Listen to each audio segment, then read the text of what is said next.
সবাইকে স্বাগত জানাচ্ছি আমাদের নতুন আরো একটি ভিডিওতে। এই ভিডিওতে আমরা শিখব কিভাবে একটি ইমেজকে ইনসার্ট করতে হয় এবং স্কেল করে সেই ইমেজকে কার্যোপযোগী করতে হয় এবং কিভাবে ট্রিসিং করতে হয় এই সম্পর্কে আমরা সম্পূর্ণ ধারণা নিব। তো চলুন শুরু করা যাক। কোনো একটা ইমেজকে ইনসার্ট করার জন্য প্রথমে এইভাবে আপনাদের অটোক্যাড সফটওয়্যারটা ওপেন করে নেবেন। এরপর প্রথমেই ডাইমেনশন এবং ইউনিট সেটআপ করে নিতে হবে। সবকিছু হয়ে গেলে এখান থেকে ইনসার্ট অপশনে ক্লিক করতে হবে।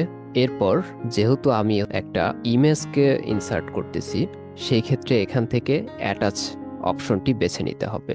আর যদি কোনো পিডিএফকে ইম্পোর্ট করতে চাই তখন এই অপশনটি বেছে নিতে হবে।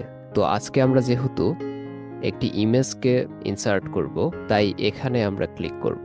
ক্লিক করার পর আপনাদের যেই ফাইল লোকেশনে আপনার যে ইমেজটা থাকবে সেই ইমেজটাকে এভাবে সিলেক্ট করে নেবেন। সিলেক্ট করে এখানে ওপেন দিতে হবে। ওপেন দেওয়ার পর এরকম একটি ডায়লগ বক্স আসবে। এখান থেকে ওকে। এরপরে কোথাও ক্লিক করা যাবে না, একটা জায়গায় এভাবে একটা ক্লিক করতে হবে। ক্লিক করে একটু উপরের দিকে ড্র্যাগ করে সেকেন্ড ক্লিক করতে হবে, তাহলে এরকম চলে আসবে। এরকম এসেছে, কিন্তু এটা আমাদের বর্তমান স্কেলে নেই। অর্থাৎ এটা যদি আমরা ডাইমেনশন চেক করি, দেখেন এখান থেকে এখানে দেখাচ্ছে 12 ফিট 6 ইঞ্চি, বাট এটা যদি আমরা এখন চেক করে দেখি, দেখেন এখানে প্রায় 67 ফিট সামথিং। তো এটাকে আমাদেরকে প্রপার স্কেল করে নিতে হবে। তো চলুন স্কেল করি। স্কেল করার জন্য প্রথমে এখানে একটা ক্লিক করতে হবে। এরপরে কিবোর্ড থেকে এস সি এন্টার, আবার যে এই কর্নারে একটা ক্লিক করতে হবে। এখন যেহেতু আমরা এটাকে পূর্বের মাপের রেফারেন্স অনুযায়ী স্কেল করব, তাই এখানে আর প্রেস করব। কিবোর্ড থেকে আর দিয়ে এন্টার দিব।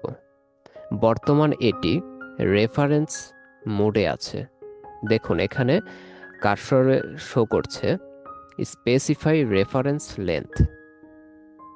তো আমরা এখান থেকে যে কোনো একটি সঠিক মাপ বিবেচনা করে মাপটা এখানে ইনপুট করব। তো ধরুন যে যদি আমরা এই মাপটা দিই 12 ফিট 6 ইঞ্চি, তার জন্য এই ওয়ালের ঠিক এরকম একটি অনুমান করে একদম কিনারে ধরার চেষ্টা করতে হবে। এরপর আবার এই সাইডে এখানে একটা ক্লিক করতে হবে। এখন 12 ফিট 6 ইঞ্চি, যেহেতু আমাদের সেখানে 12 ফিট 6 ইঞ্চি ছিল। এখন এন্টার দিলেই এটা আমাদের স্কেল হয়ে গেছে।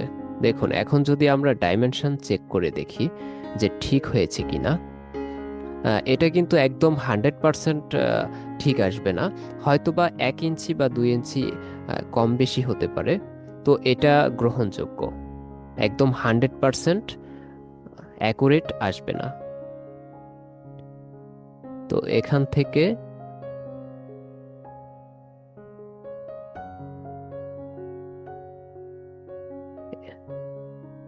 এখান পর্যন্ত, তো দেখেন এটা কিন্তু 12 ফিট 5 ইঞ্চি সামথিং, অর্থাৎ 12 ফিট 6 ইঞ্চি প্লাস বলা যায়। অন্য একটি দেখি চলুন। হ্যাঁ, এখানে টয়লেটটা যদি দেখি 8 ফিট, এটা 8 ফিট আছে কিনা।